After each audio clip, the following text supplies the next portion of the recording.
guys, ituturo ko ngayon kung paano ang affiliate marketing. Unang-una, ano ba yung affiliate marketing? Affiliate marketing is a platform kung saan pwede kang kumita ng pera sa pamamagitan ng pag-promote ng product, global or local brand. So, since nasa Pilipinas tayo, ang kilalang brand dito sa Pilipinas or online shop ay yung Shopee at Lazada. So, lahat naman tayo may Shopee at Lazada account. Lahat ng products doon na gusto mo i-promote, pwede mo siyang i-promote gamit ang Involve Asia. So, bakit Involve Asia? Involve Asia is affiliate marketing. Based ito sa Malaysia. So, ang main currency dito is Malaysian Ringgit. So, paano ka magpo-promote gamit ng Involve Asia? Unang-una, yun, maghahanap ka muna ng link sa Shopee, Lazada. Kunin mo yung link, tapos punta ka kay Involve Asia. So, doon ka mag-generate ng link na i-share mo sa social media accounts mo or properties mo. Sabi nga ni Involve Asia, promote your favorite brands to your audience and earn commission from successful sale through Involve Asia's affiliate marketing network. So, kapag na-click mo yung link dyan sa description, ganito yung lalabas na page. So, dito, fill upan mo lang siya. Pangalan mo, tapos kung ano yung gusto mong display name, tapos email address mo, contact number mo, then yung gusto mong password.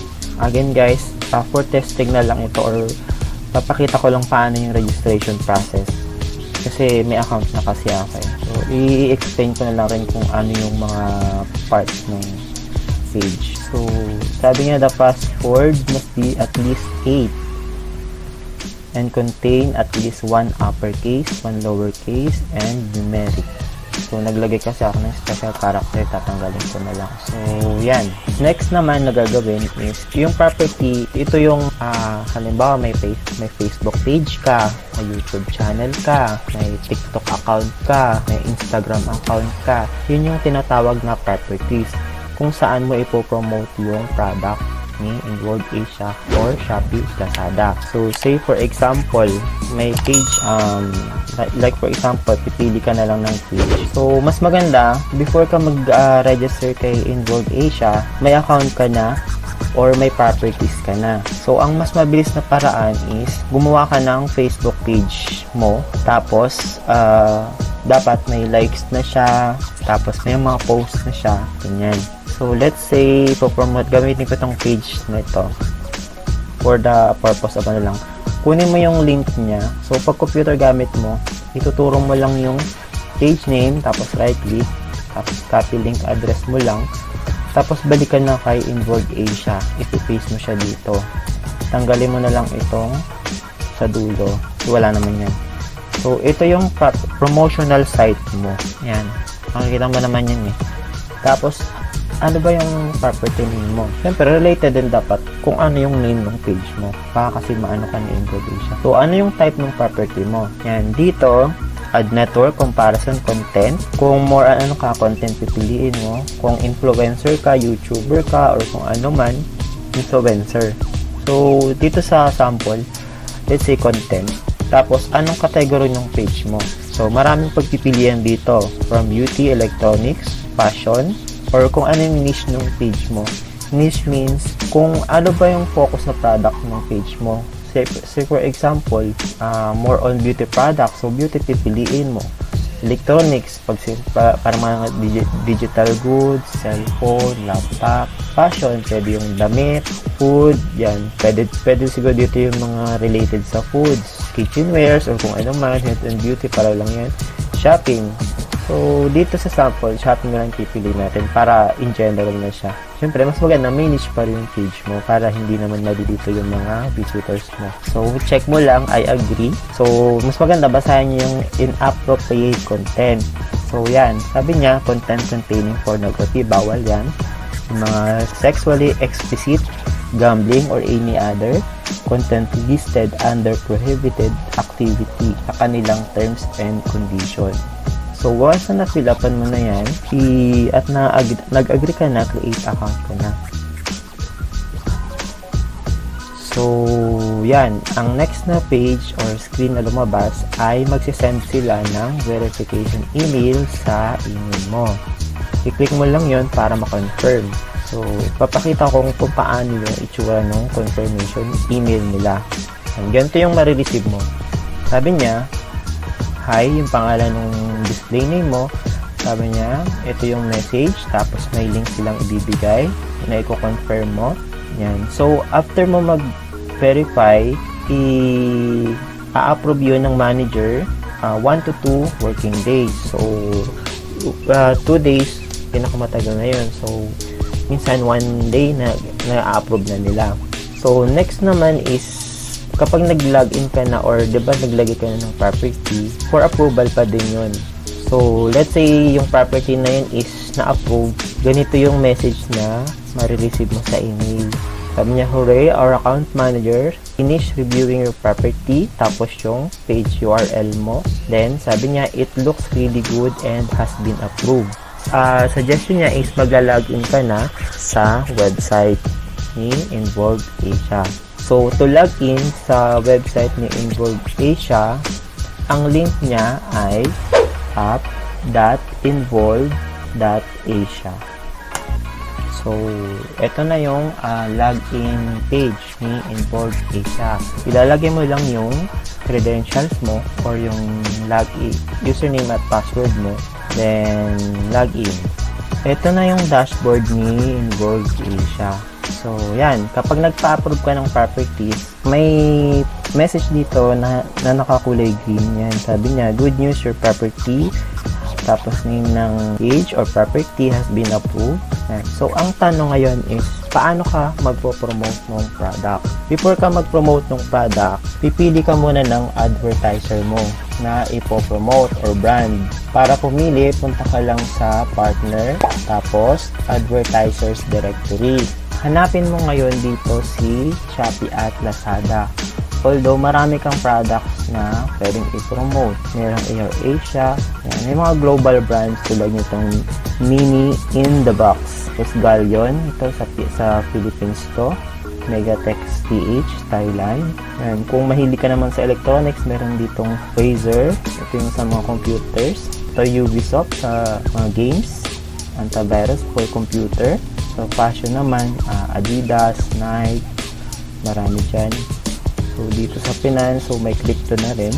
Health and beauty, yan. iHerb. Sa marketplace, dito mo makikita yung mga online shopping. May mabilis din na way para ma-search. Ita-type mo lang siya dito. So, itong Philippines, naka-default na siya. So, makikita mo dito sa list kung ito. Since sa Philippines naman tayo, Shopee PH. So, kung kaya mo promote sa Singapore or Malaysia, India, so, nasa sayo na yan kung paano ka mag-market. So, let's say si Shopee, search mo lang siya. Since nakapag-apply na ako kay Involve Asia, promote na lang siya. Pero usually, kapag ka nag-i-start ka pala, mahalaga dito apply. Click natin to para makita kung ano ba yung terms ni Shopee. So, si Shopee, yung Shopee PH siya, so ang region mo is Philippines lang. Doon ka pwede mag-promote. Yung type niya is cost per sale or CPS. Ibig sabihin nito, kikita ka kung may benta ka. Ang tracking niya is real time. Ibig sabihin, kapag ka may nag-click or may umorder sa refer mo or promote mong brand, so yung tracking ng data na yun is real time or agad-agad. Then, dito naman sa track type, ito yung pinakamahalaga na titingnan mo. Kapag naka-orange yan lahat, ibig sabihin, available yan doon sa mga platforms na yun na pwede mo i-promote. Sabihin, pwede mo siyang i-promote sa website, sa desktop web, pwede mo siyang i-promote sa mobile web, cellphone, then sa Apple iOS app, tsaka sa Android app. Dito naman sa validation and payment information. Ang conversion, halimbawa, nag-click si customer today. Ngayon niya rin finish yung order. So, real time yung tracking nun. Ano yung validation and payment naman? Ang validation and payment, ito yung, so let's say, bumili na nga si client. So, i-validate pa yun ni Shopee kung digit ba or walang daya or walang ano yung bili ni customer. Let's say, ang scenario din is na-receive na ni client yung item. Ngayon, may problema doon si client na nakita. So, ni-return niya.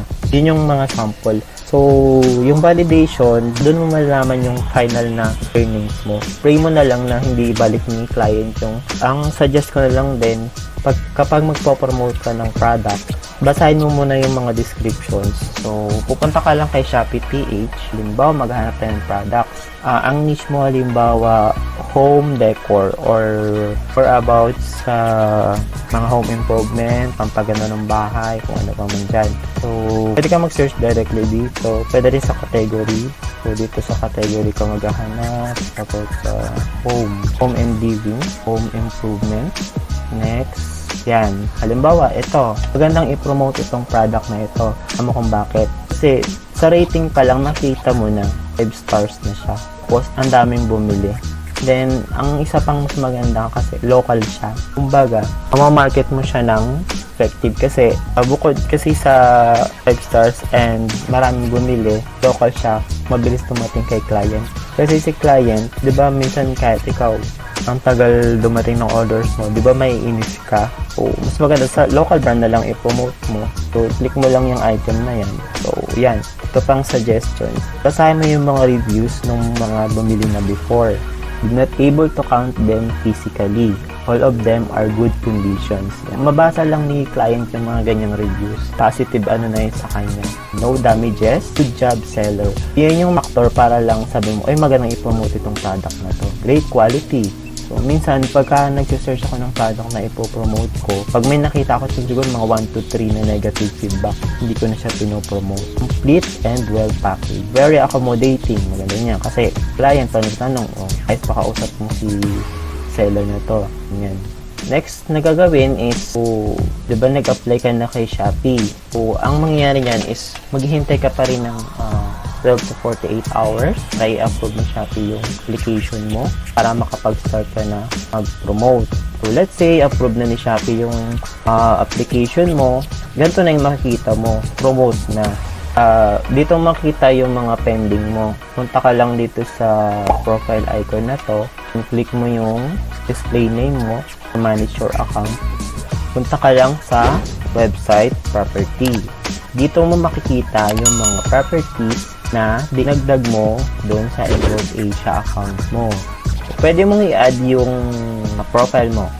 Para pwede ka na mag-promote sa timeline mo. Tulad nito, ito yung page ko, right corner FB page. Tapos, active. So, kapag nagpapa-approve ka pa lang, nakalagay ko pending.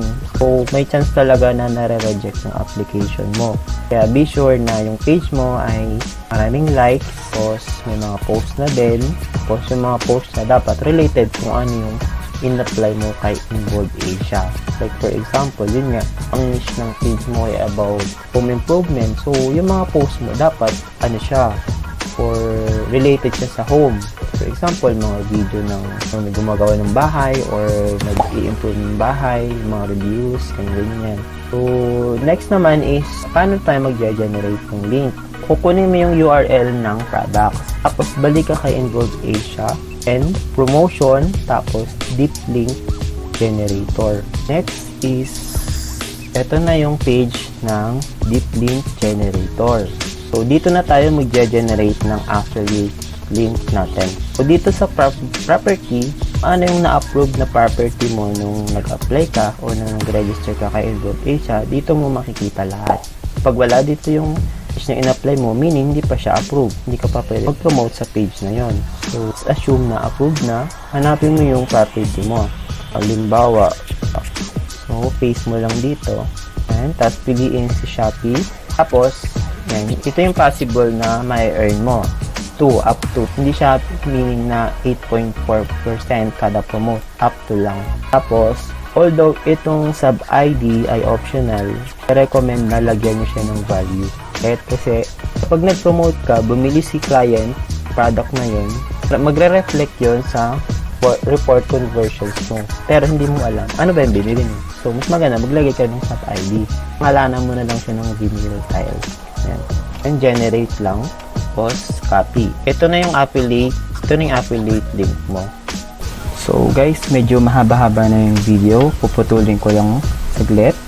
Iko-continue na lang natin sa part 2 yung tutorial.